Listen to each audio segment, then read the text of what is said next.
السلام عليكم ورحمة الله وبركاته. الحمد لله وكفى وسلام على عباده الذين اصطفى. أما بعد فأعوذ بالله من الشيطان الرجيم. بسم الله الرحمن الرحيم. وَرَبُّكَ يَخْلُقُ مَا يَشَاءُ وَيَخْتَارُ. صدق اللہ العظیم. کچھ اہل چمن کچھ اہل حشم میں خانہ گرانے آئے تھے، دہلیز کو چونکہ چھوڑ گئے دیکھا کہ پتھر بھاری ہے. یہ بات آیا ہے دنیا پر ہم پھول بھی ہیں تلوار بھی ہیں، یا بزم جہاں مہکائیں گے یا خون میں نہا کر دم لیں گے. سوچا ہے کفیل اب کچھ بھی ہو ہر حال میں حق اپنا حق لیں گے. عزت سے جیے تو جی لیں گے یا جام شہادت پی لیں گے. قابل قدر صدر اجلاس و صدیقان محترم، آج اس اجلاس میں اس خاکی پتلے میں موضوع سخن چھیڑنے سے قبل قرآن مقدس کی جس آیت کا سہارا لیا ہے اس میں خالق کائنات کی دو صفتوں کا تذکرہ ہے. ایک صفت تخلیق، دوسری صفت انتخاب. یہ دونوں صفات باہم ساتھ ساتھ چلتی ہیں. چنانچہ خالق کائنات نے زمین کو وجود بخشا، اس کے طبقات پیدا کیے. پھر جب صفت انتخاب متوجہ ہوئی تو امریکہ کی سرزمین پر نہیں، پیرس و برطانیہ کے لالہ زاروں پر نہیں، ہندوستان و تاجکستان کے لالہ زاروں پر نہیں، بلکہ رب کائنات کی نظر انتخاب مکہ المکرمہ کی اس خطہ ارضی پر پڑی جہاں آج کعبۃ اللہ قائم ہے، جہاں اللہ کی عبادت کے لیے سب سے پہلے بیت اللہ کی تعمیر کی گئی. چنانچہ ارشاد ربانی ہے ان اول بیت وضع للناس للذی ببکۃ مبارکہ، اور کہیں فرمایا وَإِذْ جَعَلْنَا الْبَيْتَ مَثَابَةً لِلنَّاسِ وَأَمْنًا وَاتَّخِذُوا مِن مَّقَامِ إِبْرَاهِيمَ مُصَلًّى وَعَهِدْنَا إِلَىٰ إِبْرَاهِيمَ وَإِسْمَاعِيلَ أَن طَهِّرَا بَيْتِيَ لِلطَّائِفِينَ وَالْعَاكِفِينَ وَالرُّكَّعِ السُّجُودِ. جب خدا لم یزل ولا یزال کی نظر انتخاب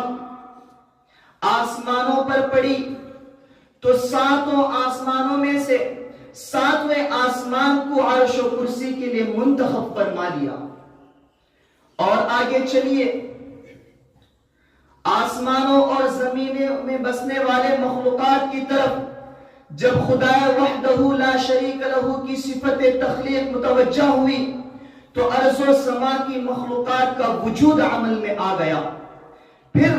جب نظر انتخاب اللہ تبارک و تعالیٰ نے ڈالی تو جنوں پر نہیں، فرشتوں پر نہیں، جانوروں پر نہیں، حیوانوں پر نہیں، دیگر مخلوقات پر نہیں، بلکہ خدا ذوالجلال کی نظر انتخاب حضرت انسان پر پڑی،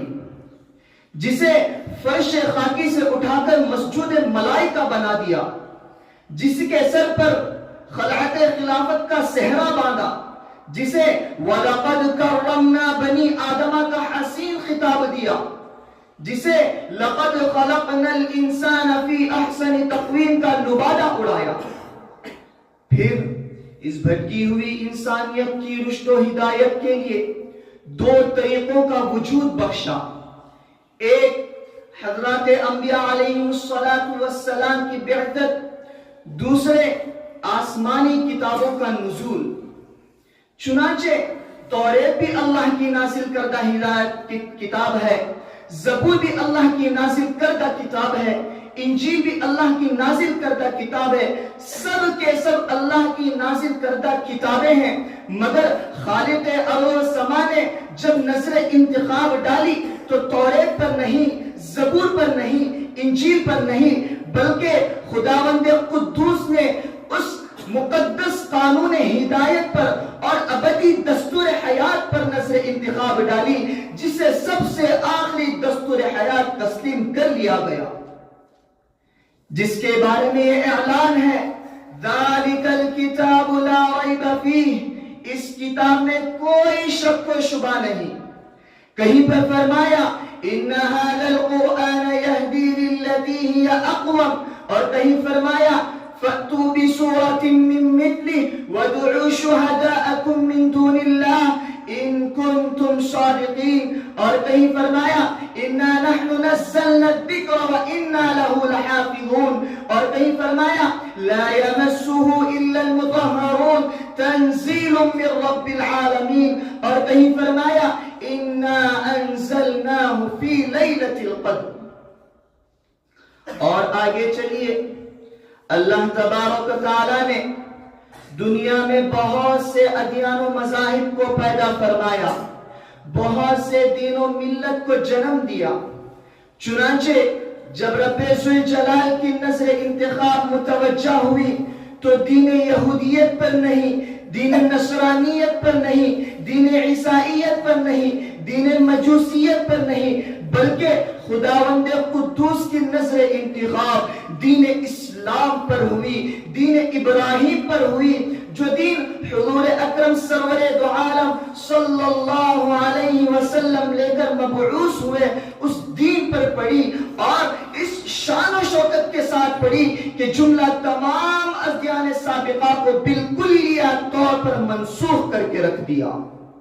چنانچہ دربار رسالت صلی اللہ علیہ وسلم کی جانب سے اعلان ہوتا ہے الاسلام یہدم ما کان قبلہ، اسلام کے آ جانے کے بعد، اسلام کے رونما ہو جانے کے بعد، دین محمدی کے جلوہ گر ہو جانے کے بعد کسی دین کو، کسی مذہب کو پلٹنے کی قطعاً گنجائش نہیں، باقی رہنے کی قطعاً اجازت نہیں۔ چنانچہ اللہ تبارک و تعالیٰ نے صاف لفظوں میں اعلان کیا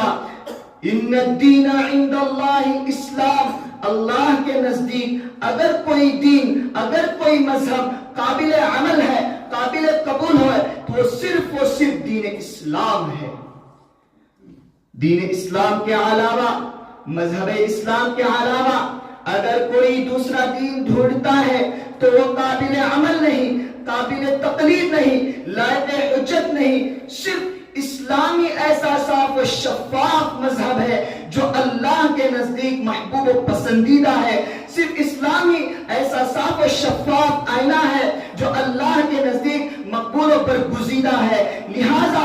اب اگر کوئی اسلام کو چھوڑ کر اسلام کے علاوہ، دین محمد کے علاوہ، دین رسول کے علاوہ دوسرا دین تلاش کرتا ہے، دامن اسلام کو چھوڑ کر دوسرے دامن سے منسلک ہونے کی کوشش کرتا ہے، دامن قرآن کو چھوڑ کر دوسرے دامن سے وابستہ ہونے کی کوشش کرتا ہے تو ہرگز قبول نہیں۔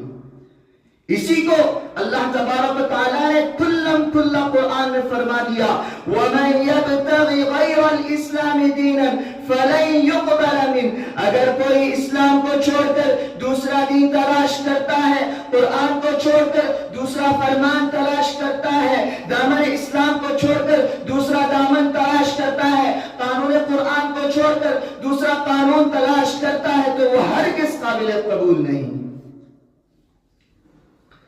حاضرین محترم، اسلام کیا ہے؟ اسلام کی حقیقت کیا ہے؟ اسلام کی تعلیمات کیا ہیں؟ اسلام کے فرمودات کیا ہیں؟ اسلام کس چیز کا نام ہے؟ اسلام نے کیسے کیسے لعل و گوہر اپنے وجود میں سمیٹ رکھے ہیں؟ اگر ان تمام سوالات کا جواب عدل و عدل و انصاف دیا جائے، تعصب و عناد سے صرف نظر کر کے دیا جائے تو یقیناً ہمیں کہنا پڑے گا اسلام ایک ہماگیر مذہب ہے، اسلام ایک عالمگیر پیغام ہے، اسلام ظلم و ستم کا دشمن ہے، اسلام الفت و محبت کا مرکز ہے، اسلام رشد و ہدایت کا مینار ہے، اسلام فرعونیت و شدادیت کی موت ہے، اسلام اخوت و بھائی چارگی کی آواز ہے، اسلام حقائق و معارف کا سرچشمہ ہے، اسلام حقیقت و طریقت کا گوہر ہے، اسلام بے کسوں کا سہارا، غریبوں کا ماوا، یتیموں کا ملجا ہے، اسلام رسوم و رواج کے لیے سیف قاطع ہے۔ اسلام کی حقیقت کیا ہے؟ اسلام حقیقت میں ان الدین عند اللہ، اسلام کی تجلیات کا مرکز ہے، اسلام ما زاغ البصر وما طغى لقد رأى من آیات ربه الكبرى کی تفسیر کا نام ہے، اسلام اليوم اکملت لکم دینکم واتممت علیکم نعمتی ورضیت لکم الاسلام دینا کی صداقت و حقانیت کا نام ہے، اسلام سبحان الذي اسرى بعبده لیلا من المسجد الحرام الى المسجد الاقصى کی معرفت و معراج کا نام ہے، اسلام فأتوا بسورة من مثله وادعوا شهداءكم من دون اللہ ان کنتم صادقین کے اعلان کا عالمگیر چیلنج کا نام ہے، اسلام فقتلوا المشرکین حيث وجدتموهم کے اعلان کا نام ہے، اسلام قاتلوهم حتى لا تكون فتنة ويكون الدين كله لله پر عمل پیرا ہونے کا نام ہے، اسلام ان اللہ يحب الذين يقاتلون في سبيله صفا پر عمل پیرا ہونے کا نام ہے، اسلام قل ان كنتم تحبون الله فاتبعوني يحببكم الله پر عمل پیرا ہونے کا نام ہے، اس کی شرط و جزا کا نام ہے، اسلام انما المؤمنون اخوہ کے پیغام کا نام ہے، اسلام انما المشركون نجس فلا يقرب المسجد الحرام کے اعلان و للکار کا نام ہے، اسلام اقیموا الصلاة وآتوا الزکاة وللہ علی الناس حج البیت من استطاع الیہ سبیلا فمن شہد منکم الشہر فلیصم، ان تمام ارکان پر عمل پیرا ہونے کا نام ہے۔ الغرض دوستو، اسلام زندگی کے ہر نشے و فراز میں رہنمائی کرتا ہے، ہر موڑ پر دستگیری کرتا ہے۔ اگر آپ تاجر ہیں تو اسلام تجارت کے احکام بتلاتا ہے، اگر آپ کاشتکار ہیں تو اسلام کاشتکاری کے مسائل سکھاتا ہے، اگر آپ مجاہد و غازی ہیں تو اسلام جنگ کے اصول و طریقے بتلاتا ہے، اگر آپ حاکم و قاضی ہیں تو اسلام عدل و انصاف کا طریقہ سکھاتا ہے، اگر آپ تخت شہنشاہیت کے مالک ہیں تو اسلام نرمی کرنے اور حسن تدبیر کا طریقہ دکھاتا ہے، اگر آپ غلام ہیں تو اسلام وفاداری کا درس دیتا ہے۔ الغرض اسلام ایک مکمل دستور زندگی اور ضابطۂ حیات کا نام ہے۔ لیکن اے امت مسلمہ کے غیور فرزندو، اسلام کے جانباز مجاہدوں، افسوس صد افسوس، ایسی جامع الصفات صداقت و حقانیت کو، ایسی پاکیزہ تعلیمات کے حسین چہرے کو بیغ و بن سے مٹانے کے لیے نت نئے منصوبے تیار کیے جاتے ہیں۔ اسلام کے حسین چہرے کو بگاڑنے کے لیے، اسلام کی روشن تعلیمات کو ملیمیٹ کرنے کے لیے نئی نئی تدبیریں کی جاتی ہیں، نئی نئی سازشیں کی جاتی ہیں، نئے نئے قوانین پیش کیے جاتے ہیں، کبھی قرآن کے خلاف انگلی اٹھائی جاتی ہے، کبھی حدیث رسول کے خلاف انگلی اٹھائی جاتی ہے، کبھی ناموس رسالت پر دھاوا بولا جاتا ہے، کبھی عصمت انبیاء کو داغدار کیا جاتا ہے، کبھی صحابہ کے خلاف بدزبانی کی جاتی ہے، کبھی مدارس پر پابندی لگائی جاتی ہے، کبھی مدارس سے روکا جاتا ہے، کبھی اذان پر انگلی اٹھائی جاتی ہے، بند کرنے کی کوششیں کی جاتی ہے، کبھی شریعت میں مداخلت کی کوشش کی جاتی ہے، کبھی جہاد کو دہشت گردی کی علامت قرار دیا جاتا ہے، کبھی طلباء مدارس کو دہشت گردی کے الزام میں قید و بند کیا جاتا ہے، کبھی جہاد کو بند کرنے کی پوری کوششیں کی جاتی ہے، کبھی اسلامی تشخص کو ہم سے چھیننے کی کوشش کی جاتی ہے، کبھی مذہبی آزادی کو ہم سے چھیننے کی کوشش کی جاتی ہے، کبھی اسلامی قوانین پر عمل کرنے سے روکا جاتا ہے۔ الغرض اسلام کے خلاف، اسلام کی تعلیمات کے خلاف، رسول اللہ صلی اللہ علیہ وسلم کے فرمودات و ارشادات کے خلاف آئے دن آوازیں بلند کی جاتی ہیں، منصوبے تیار کیے جاتے ہیں۔ دشمنان اسلام اپنی تمام تر قوت و طاقت کے ساتھ اسلام کو ختم کرنے کی کوشش میں لگے ہوئے ہیں، منصوبے تیار کرنے میں لگے ہوئے ہیں۔ افسوس صد افسوس، افسوس صد افسوس۔ اے مسلمان، اے ہندوستان کے غیور مسلمانوں، آخر تمہیں کیا ہو گیا؟ تمہارے کانوں میں جھوئیں تک نہیں رہتی، تم ان تمام مناظر کو بچشم خود مشاہدہ کرتے ہو، تم ان تمام احوال و ظروف سے واقف ہو، لیکن تم بیدار نہیں ہوتے، تم ہوش میں نہیں آتے۔ اس لیے اے صلاح الدین ایوبی کے روحانی فرزندوں، اے محمد بن قاسم کے روحانی اولادوں، جاگو، خواب غفلت سے بیدار ہو کر دنیا والوں کے سامنے اعلان کر دو،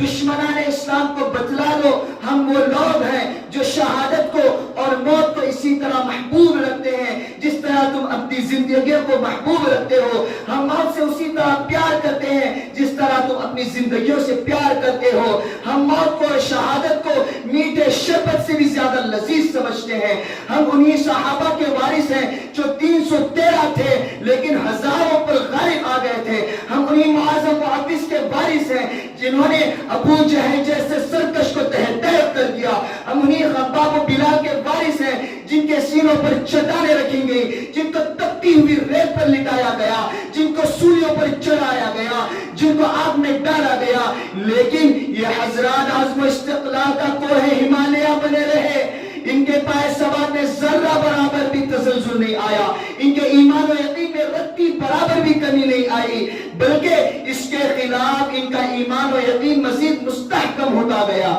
ہم بھی انہی مقدس نفوس کے وارث ہیں، انہی صحابہ کے وارث ہیں، انہی صحابہ کے واقعات سے اپنے سینوں کو منور کرنے والے ہیں، ہم بھی جان کی بازی لگا سکتے ہیں، اموال قربان کر سکتے ہیں، جائیداد قربان کر سکتے ہیں، مصائب جھیل سکتے ہیں، تکالیف برداشت کر سکتے ہیں، لیکن سنو اے اسلام کے دشمنوں، سن لو اے قرآن کے دشمنوں، اگر ہم سے ایمان چھیننے کی کوشش کی گئی، ہمیں قرآن پر عمل کرنے سے روکا گیا،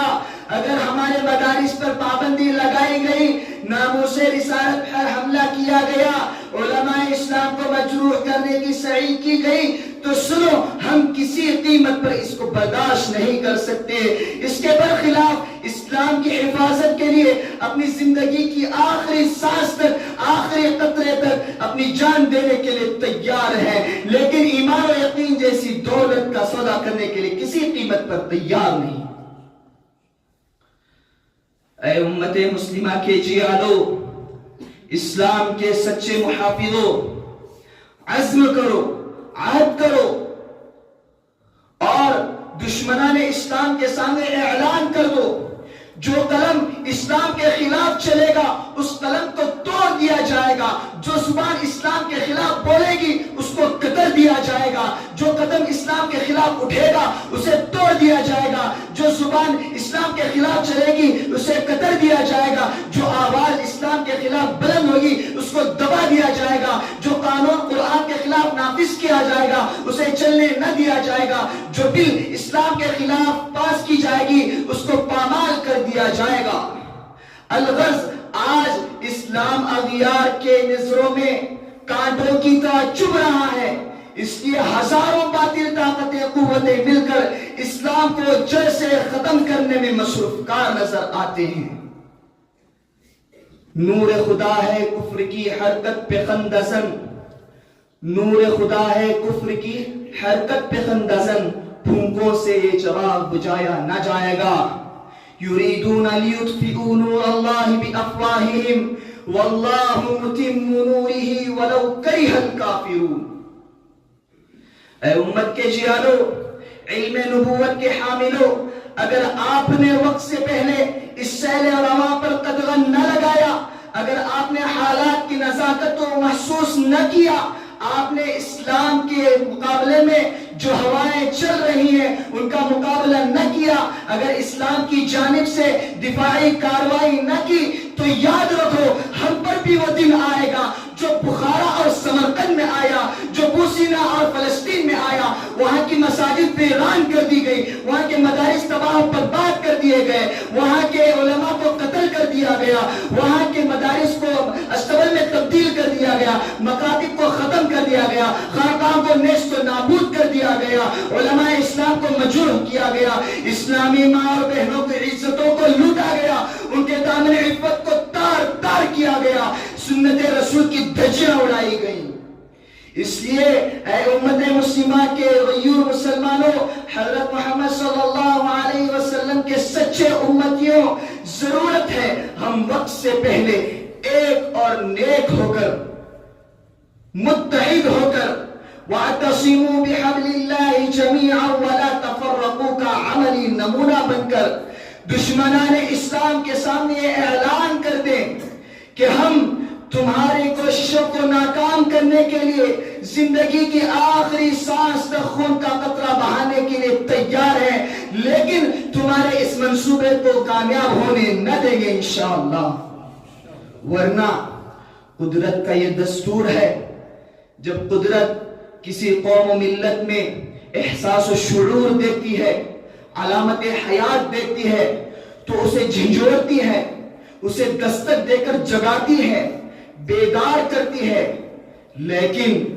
اگر قدرت کسی سے مایوس ہو جاتی ہے تو اسے